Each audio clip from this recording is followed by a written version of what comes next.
Hello, नमस्कार. कसे आहात सर्व? मस्त आहात ना? मस्तच राहा. सर्वांना सर्वप्रथम श्री स्वामी समर्थ. तुम्हाला सर्वांना आजचा दिवस खूप छान आनंदाचा आणि आरोग्यदायी जाओ. हे आहे ह्यांच्या लहानपणीचं ग्लास पितळेचं आहे आणि खूप छान पितळ आहे, खूप जुनं आहे. तर म्हटलं काय करू असंच ठेवण्यापेक्षा असं बघा समोरच ठेवलंय तर किती सुंदर दिसतं.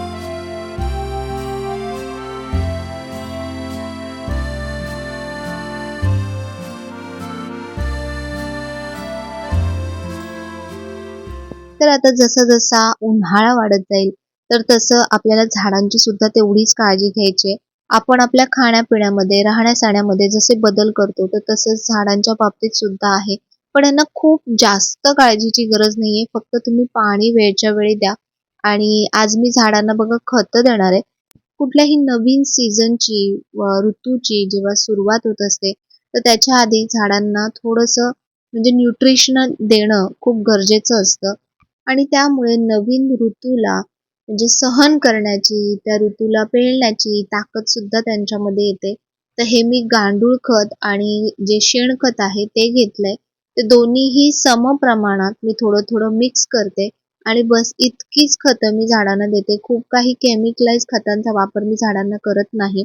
तर बघा अशा प्रकारे जी मुळांची म्हणजे गुडाई बोलतात ह्याला, की मुळांना नेहमी अशा प्रकारे माती जी असते ती अशी खोदून काढायची वरती, मोकळी-मोकळी करायची.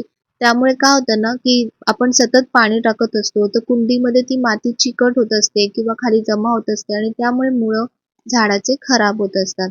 तर जेव्हाही तुम्ही खतं द्याल, तर तेव्हा अशा प्रकारे माती जी खालची आहे, ती अशा प्रकारे सुटसुटीत करून त्यानंतर खतं घालायचे. थोडेसेच खतं घालायचे. तर हे बघा हे स्नेक प्लांट आहे माझ्याकडे आणि एवढूशा कुंडीत बघा किती मोठं छान झालेलं आहे. झाडांसाठी दुसरी महत्त्वाची गोष्ट ती म्हणजे पाणी. तर आता उन्हाळ्यामध्ये माती लवकर सुकते, तर म्हणून झाडांची माती चेक करून त्याच्यानुसार तुम्ही झाडांना दररोज पाणी घालत जा. तर उन्हाळ्याची आणखीन सर्वात महत्त्वाची गोष्ट ती म्हणजे की स्किन रिलेटेड जर आपण आतून बऱ्याचशा गोष्टी खातो कधी-कधी, पण बाहेरून सुद्धा स्किनला तेवढंच प्रोटेक्टेड ठेवणं सुद्धा जास्त महत्त्वाचं असतं. तर सर्वात महत्त्वाचं काम करतं ते म्हणजे सनस्क्रीन. सनस्क्रीन ॲप्लाय करणं खूप खूप खूप जरुरी आहे.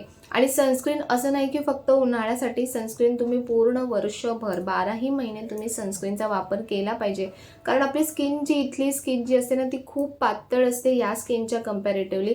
आणि सूर्याची जी किरणं येतात, यूव्ही रेज किंवा अतिनील किरणं आपण जी म्हणतो, ती या स्किनला बऱ्यापैकी डॅमेज करते आणि ते आपल्याला कळतही नाही. आणि त्याच्यामुळे तुम्ही बघा, म्हणजे माझ्या आईच्या बाबतीत वगैरे मी तुम्हाला सांगेन की त्यांच्या स्किनवर खूप हा जो पोर्शन इथे जो होता ना, हा खूप पिगमेंटेड असायचा नेहमी. पण ते सांगून ऐकायचे नाही की काही लावा म्हटलं तर ते लावायचे नाही. आणि त्याच्यामुळेच पिगमेंटेशन जास्तीत जास्त जे असतं ना, ते यूव्ही रेजमुळेच होतात. कारण स्किन इथला जो लेयर असतो ना, तो स्किनचा डॅमेज होत असतो. तर त्याच्यासाठी सनस्क्रीन नेहमी वापरलं पाहिजे. पण सनस्क्रीन एक्झॅक्टली कुठलं वापरायचं? आता खूप सारे सनस्क्रीन असे असतात की ज्याच्यामध्ये मी तुम्हाला दाखवेन, फरक दाखवेन सनस्क्रीनमध्ये. तर असं सनस्क्रीन यूज करा की जे म्हणजे नॅचरल बेस असेल, ज्याच्यामध्ये जास्तीत जास्त ॲलोवेराचा यूज केला गेला असेल आणि जे आपल्या स्किनला असं चिकट तुम्हाला जाणवणार नाही. म्हणजे आपण बघा कधी-कधी म्हणजे मॉइश्चरायझर किंवा सनस्क्रीन क्रीम्स अप्लाय केल्यानंतर खूप सारा घाम येतो आणि खूप सगळी स्किन अशी चिकट-चिकट होऊन जाते. तर तसं होऊ नये म्हणून कुठलं सनस्क्रीन यूज करायचं, तर ते मी दाखवते. चला.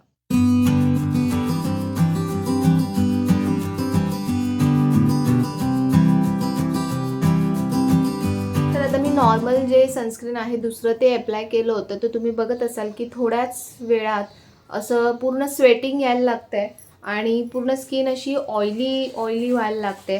तर एक टिश्यू पेपर आहे. टिश्यू पेपरनी मी तुम्हाला टिप करून दाखवते की बघा स्किन किती त्याच्यामध्ये ऑइली होते.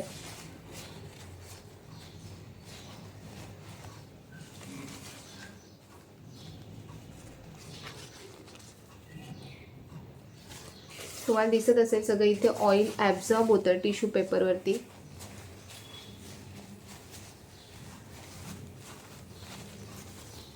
म्हणजे याच्यावर जेव्हा नॉर्मल आपण कुठे बाहेर जातो, ऑलरेडी बाहेर खूप ऊन असतं, उन्हाच्या गरमीने आणखीन पूर्ण ऑइल निघायला सुरुवात होते बघा. अजूनही ऑइल निघतं याच्यावर. आणखीन जेव्हा आपण काही एक्स्ट्रा मेकअप करतो, तर त्या मेकअपला सुद्धा ऑइलीनेस यायला लागतो आणि आपल्याला सारखं असा टिश्यू पेपर घेऊन जावं लागतो आणि टिश्यू पेपरने असं सारखं टिप करत राहावं लागतं. तर असं होऊ नये आणि असं ऑइल फ्री असं छान नॅचरल असं एक सनस्क्रीन आहे, तर ते मी तुम्हाला दाखवते. आता मी फेस वॉश केला आहे आणि त्यानंतर मी तुम्हाला दाखवणार आहे ते म्हणजे गुड वाईब्सचं हे हायड्रेटिंग सनस्क्रीन सिरम SPF 50. तर हे अजिबात स्किनवरती तेलकट किंवा चिकट होत नाही. याच्यामध्ये ॲलोवेरा बेस जो आहे तो पूर्ण ॲलोवेराचाच आहे. तर बघा मी तुम्हाला ॲप्लाय करून दाखवते. तर या सनस्क्रीन सिरममध्ये असलेल्या SPF 50 मुळे स्किन सूर्याच्या अतिनील किरणांपासून प्रोटेक्ट व्हायला मदत होते. तसंच स्किन नॉरिशिंग आणि हायड्रेटिंग राहते. तसंच वातावरणामधले जे स्ट्रेसेस असतात की जे स्किनला लवकर अर्ली साइन ऑफ एजिंग जे आपल्याला दिसतात, तर ते कमी व्हायला सुद्धा ह्याने खूप मदत होते. तर गुड वाईब्सची ही सिरम सनस्क्रीन यूज केल्यानंतर तुम्ही बघत असाल स्किन अजिबात तेलकट चिकट वाटत नाही आहे. दुसरा एक नवीन टिश्यू पेपर मी घेतला आहे आणि त्याने मी तुम्हाला टॅप करून दाखवते. बघा,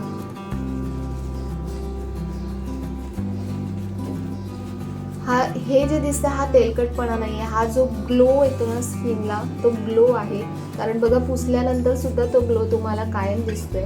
टिश्यू पेपरला काहीही दिसत नाही आहे लावलेलं आणि छान स्किन अशी मस्त अशी ताजी तवानी आणि छान ग्लोई दिसते. तर या प्रोडक्टची लिंक मी डिस्क्रिप्शन बॉक्समध्ये दिलेली आहे, तर तिथे जाऊन तुम्ही हे प्रोडक्ट परचेस करू शकता. तर ऋतू जसे बदलतात तसे आपल्याला आपलं जसं खाणं पिणं जेवण आपण जसं बदलतो, तर तसंच आपले कपडे म्हणजे आपण जे वस्त्र परिधान करतो तर ते सुद्धा आपण बदलायचे असतात. तर मला तरी सर्व प्रकारचे म्हणजे मी जे तुम्ही नेहमी बघता मी शिफॉन सिल्क वगैरे बरेच असे वेगवेगळे माझे कुर्तीज असतात. पण बऱ्याच जणांना असं असतं की सूट होत नाहीत गरमीमध्ये, त्यांना पर्टिक्युलरली कॉटनचेच कपडे वापरावे लागतात. तर आपण आता कपाटातले जे आपले सिल्कचे, शिफॉनचे म्हणजे जे आपण पावसाळ्यात, हिवाळ्यात घालू शकतो, तर असे कपडे म्हणजे असे कुर्तीज किंवा अशा साड्या ज्या असतील, तर ते आपण आता खाली घालायचेत आणि जे आता लागणारे आहेत म्हणजे कॉटनचे किंवा आता जे उन्हाळ्यासाठी तुम्हाला स्पेशली जे लागतील, तर असेच कपडे घाला. तर मी तर सांगेन की उन्हाळ्यामध्ये शक्यतो सुती कपड्यांचाच वापर करा. ज्यामुळे काय होतं ना, घाम त्याच्यामध्ये आपला ॲब्झॉर्ब होतो आणि पहिली गोष्ट तर खूप कमी घाम येतो तुम्ही कॉटनचे कपडे वापरले तर. कॉटनचे कपडे थोडेसे मेंटेनन्सला थोडेसे आपल्याला त्रासदायक असतात, पण घालण्यासाठी खरंच खूप कम्फर्टेबल असतात.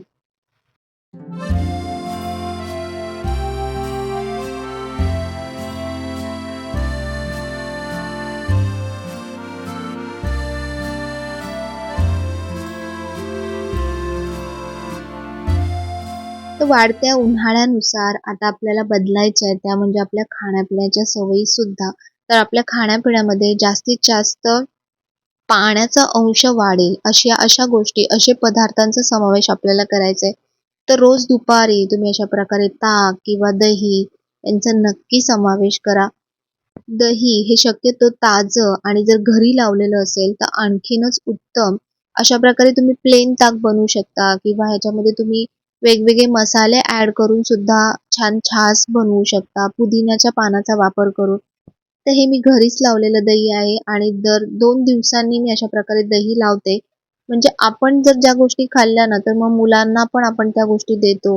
तर बघा अशा प्रकारे मी निष्ठाला रोज दुपारी जेवणानंतर किंवा जेवताना अशा प्रकारे 1 वाटी तरी दही देते. यामुळे काय होतं ना, की उन्हाचा जो त्रास आहे तो तर कमी होतोच, पण त्याचसोबत कॅल्शियमची पण जी कमतरता असते, तर ती सुद्धा दह्याने बऱ्यापैकी भरून निघते. पण हे दही दुपारच्या जेवणामध्ये घ्यायचं आहे. त्यानंतर प्रश्न पडतो तर तो म्हणजे भाज्यांचा, की आता भाज्या काय बनवायच्या? तर शक्यतो उन्हाळ्यामध्ये हिरव्या भाज्या किंवा हिरव्या पालेभाज्या यांचा जास्तीत जास्त समावेश करायचा आहे. आणि मी आता शक्यतो वापरते ते म्हणजे हे ओलं खोबरं. सुक्या खोबऱ्याचा वापर आता मी कमी करते. कारण जेवढं आपण वाटणाच्या वगैरे सुक्या खोबऱ्याच्या भाज्या बनवतो ना, तर त्याने ॲसिडिटीचं प्रमाण हे वाढायला लागतं. तर म्हणून मी असं ओलं खोबरं किसून किंवा तुम्ही त्यातला नारळ काढून ते मिक्सरमध्ये वाटून सुद्धा तुम्ही असं ठेवू शकता. तुम्ही डाळीमध्ये याचा वापर करू शकता, आमटीमध्ये घालू शकता किंवा अशा प्रकारे भाज्यांमध्ये वरून घालू शकता. तर ही मी आता वाटाण्याची भाजी थोडीशी वेगळ्या पद्धतीने बनवते. तर ही तुम्हाला टिफिनला न्यायला सुद्धा खूप सोपी पडते आणि खूप खूप चविष्ट लागते. तर फक्त काय मी यामध्ये तेल घेतलंय, तेलामध्ये कांदा थोडा जास्ती घातलाय. त्यानंतर त्यामध्ये ज्या आपल्या लसणाच्या पाकळ्या असतात त्या बारीक चिरून घातल्यात. कढीपत्ता घातला ताजा मस्त. त्यानंतर हळद, तिखट आणि थोडासा गरम मसाला. तर आता ह्या उन्हाळ्यामध्ये आपण या तिखट मसाल्याचा वापर कमी करायचा. त्यानंतर जो आपला गरम मसाला आहे त्याचा वापर कमी करायचा. तुम्ही जास्तीत जास्त हिरव्या मिरचीपासून जी आपण फोडणी देतो तशा प्रकारच्या भाज्या किंवा तशा प्रकारच्या डाळी यांचा जास्तीत जास्त समावेश करा.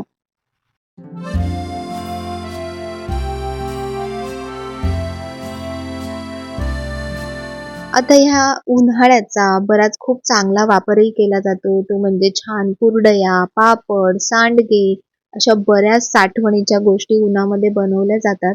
त्यानंतर बऱ्याच ठिकाणी मसाले सुद्धा घरी बनवले जातात.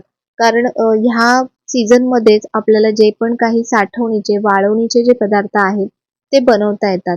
तर आता मी या फोडणीमध्ये बघा बटाटा असा मीडियम साइजचा कट केला होता आणि तो ह्यामध्ये घातलाय. ह्यामध्ये अजिबात जराही पाणी यामध्ये घालायचं नाही भाजीमध्ये. अशीच ही भाजी आपल्याला शिजवायची आहे. तर ह्यामध्ये बघा मी थोडंसं आता मीठ घातलं. कुठल्याही फोडणीमध्ये म्हणजे जेव्हा आपल्याला असं काही शिजवायचं असतं बटाटा किंवा टोमॅटो तर त्याच्यामध्ये थोडंसं मीठ घाला. म्हणजे ती जी फोडणी आपण दिलेली असते त्यातले जे जिन्नस असतात ते लवकर शिजतात. लवकर शिजायला मदत होते. तर आता ह्यामध्ये मी घालणार आहे मटार. तर हा जो फ्रोझन मटार आहे तो मी यामध्ये घालणार आहे. तर फ्रोझन मटार खूप खूप कामाला येतो. म्हणजे भाजीसाठी म्हणा, तुम्ही एखादी आमटी म्हणा, पुलाव म्हणा, सँडविच म्हणा, कशामध्येही तुम्ही या मटारचा वापर करू शकता. तर म्हणून असा मटार नेहमी स्टोअर करून ठेवायचा. आता तर 12ही महिने मटार अवेलेबल असतो. तर अशा प्रकारे जर मटार स्टोअर करून ठेवला तर कधीही म्हणजे भाजी पटकन काय करू? तर हा प्रश्न कधीही डोक्यात येणार नाही. म्हणजे याचा खूप मल्टी यूज आपल्याला करता येतो. खूप वेगवेगळ्या प्रकारच्या भाज्या, वेगवेगळ्या प्रकारच्या गोष्टी यापासून बनवता येतात आणि मटारमध्ये सुद्धा कॅल्शियमचं प्रमाण असतं.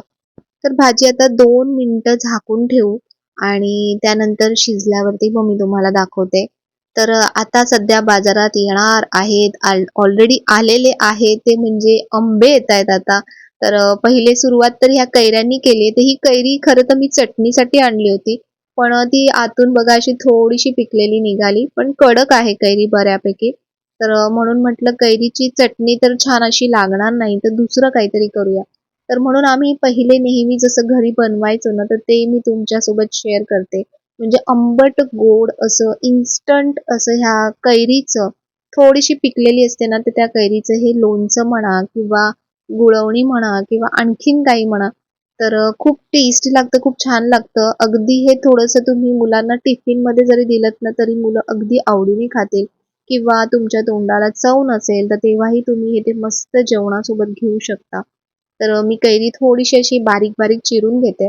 मी मिरच्या ह्यासाठीच काढल्या होत्या, की मला चटणी करायची होती. जे ओलं खोबरं घेतलेलं आहे, तर ओल्या खोबऱ्याची अशी कैरीची चटणी पण खूप टेस्टी आणि मस्त लागते.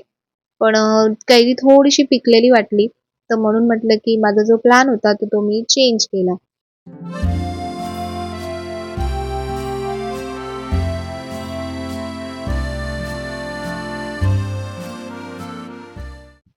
तर ही छोटीशी कढई मी नेहमी असे जे छोटे-छोटे काही म्हणजे थोडंसं काही असे फोडणी, तडके वगैरे असं काही द्यायचं असेल त्यासाठी ठेवते. तर त्यामध्ये पाणी थोडंसं होतं, तर पाणी आटून दिलं. तर आता जसं-जसं म्हणजे सीझन येतात किंवा जसे-जसे ऋतू येतात, तर त्या ऋतूमध्ये ज्या-ज्या फळं, भाज्या जे पण येतात ना, तर त्याचं आपण सेवन नियमितपणे केलं पाहिजे.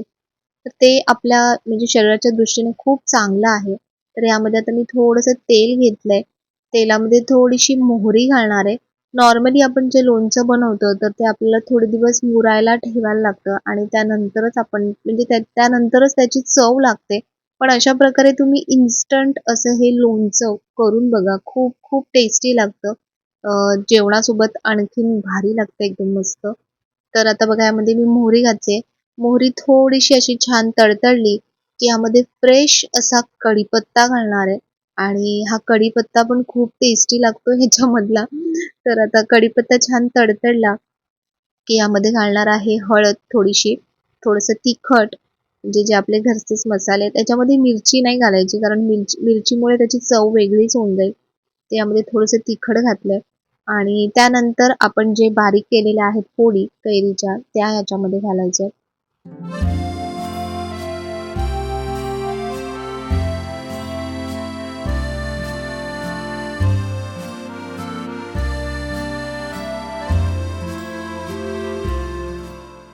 कैरीच्या फोडींना ना असं मस्त सगळं जे आपण फोडणी दिली आहे ती छान लागली पाहिजे आणि ह्यात मॅजिकल काम करणार आहे तो म्हणजे हा गूळ. तर यामध्ये आता गूळ घातलाय आणि गूळ छान असा याच्यामध्ये पूर्ण असा विरघळू द्यायचा आणि त्या गुळाच्या पाकामध्ये जेव्हा अशी ही थोडीशी अर्धी अर्धी पण नाही म्हणता येणार, थोडीशी अशी पिकलेली जी कैरी आहे ती जेव्हा अशी शिजते आणि त्या दोघांचं जे मॅजिक आहे ना ते तुम्हाला खाल्ल्यावरतीच कळेल. तर तुम्ही नक्की असं बनवून बघा. असं बनवून थंड करून तुम्ही काचेच्या बॉटलमध्ये जरी भरून ठेवलं, यामध्ये आता मी थोडंसं चवीनुसार मीठ घालते. तर असं जर बनवून तुम्ही काचेच्या बॉटलमध्ये भरून ठेवलं तर तुम्ही एखाद आठवडा किंवा 2 ते 3 दिवस तरी हे आरामात खाऊ शकता आणि खरंच खूप खूप खूप छान टेस्टी लागतं, एकदम मस्त.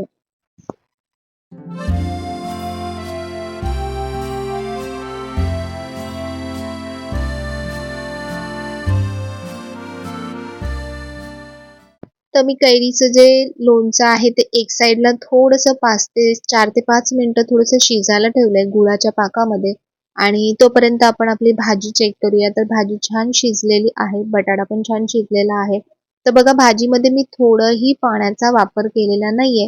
तर आता याच्यामध्ये ह्याच्यामध्ये जे मॅजिकल काम करणार आहे, तर ती गोष्ट मी आता यामध्ये घालते. ते म्हणजे की जे ओलं खोबरं खवून ठेवलं होतं. तर तुम्हाला ज्यांना ओलं खोबरं खवता येत नसेल, तर तुम्ही खोबरं काढून ते मिक्सरला सुद्धा बारीक करून अशा प्रकारे घातलत ना, भाजीची चव एकदम मस्त लागते. पण फक्त एकच गोष्ट आहे, की खोबरं जेव्हा तुम्ही अशा भाज्यांमध्ये घालता, तर ते खोबऱ्याला संपूर्ण जी फोडणीची जी चव आहे किंवा भाजीची जी चव आहे, ती त्या खोबऱ्याला लागली पाहिजे. तेव्हाच ते त्या भाजीमध्ये ते मिळून येतं आणि ती भाजी खूप छान लागते. नाहीतर बऱ्याचदा सगळे काय करतात, की भाजी शिजली की त्यामध्ये वरून खोबरं घालतात आणि ते अगदी वरच्यावर मिक्स करतात आणि त्यामुळे काय होतं, की खोबरं वेगळं आणि भाजीची चव वेगळी लागते. तर आता ह्याला 2 मिनिटं फक्त मी वाफ येऊ देणार आहे आणि तोपर्यंत जे आपलं लोणचं इथे छान असं बनतंय, इन्स्टंट लोणचं, तर ते बघते. तर त्याची कन्सिस्टन्सी पण इतकी छान झाली होती ना आणि टेस्ट पण खूप मस्त लागत होती. तर चला आता मी तुम्हाला दाखवते, की आपली भाजी कशी झालेली आहे. तर भाजी बघा मस्त अशी सुटसुटीत आणि एकदम टेस्टी झाली होती. तुम्ही पण अशा प्रकारे भाजी नक्की ट्राय करा. तुम्ही इतर सगळ्या म्हणजे ज्या पण आपल्या हिरव्या भाज्या असतात ना, फरसबी म्हणा किंवा चवळीची शेंग म्हणा, तर अशा भाज्या तुम्ही अशा प्रकारे बनवा. खूप मस्त लागतात. तर आजचा हा उन्हाळा स्पेशल व्हिडिओ तुम्हाला कसा वाटला? जर व्हिडिओ आवडला असेल तर नेहमीप्रमाणे लाईक करा, शेअर करा, सबस्क्राईब करा. पुन्हा भेटूया उद्याच्या नवीन व्हिडिओमध्ये. तोपर्यंत सर्वांना बाय आणि सर्वांना श्री स्वामी समर्थ.